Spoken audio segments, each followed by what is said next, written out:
A lava dome grew over the next couple of years. We now know the actual age of that lava dome because we watched it grow. 10 years later, Dr. Steve Austin from Institute for Creation Research, now headquartered in Dallas, Texas, collected samples of that lava dome and processed the rocks through the potassium-argon dating method. 5 samples from the same lava dome, the same rock, returned ages of 350,000 to 2.8 million years old. Radio dates from rocks we know are 10 years old. So remembering how the system works, when the rock first forms, there is no argon. Over billions of years, argon collects in the rock. Lots of argon indicates a great age. And I think 350,000 years to 2.8 million years is great age. So obviously, there was a lot of argon in the very young lava rocks. And obviously the assumptions that the graph started at 0 is just dead wrong. The original mixture of the rock started out over here somewhere.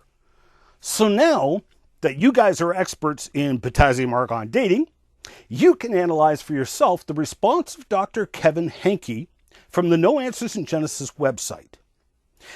In attempting to refute Austin's research, he actually made numerous very revealing statements. See if you can spot the error of his ways. Considering that the half-life of potassium-40 is fairly long, 1,250 million years, the potassium-argon method cannot be used to date samples that are much younger than 6,000 years old. A few thousand years are not enough time for argon-40 to accumulate in a sample at high enough concentrations to be detected and quantified. Wait, did he just admit that if the rocks being dated were only 6,000 years old, that the radio dating methods would give an erroneous, inflated age of millions of years? Yes, he did. Thank you for that concession.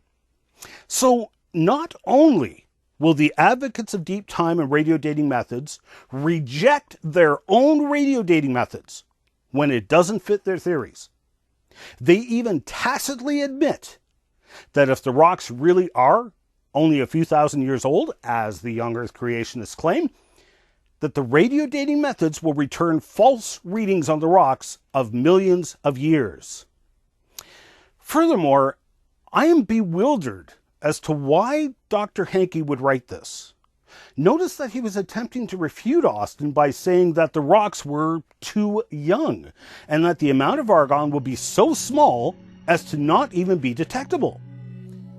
I agree, but that's just the point. That is not at all what Austin found. What Austin found that was so shocking was the exact opposite of Henke's claim.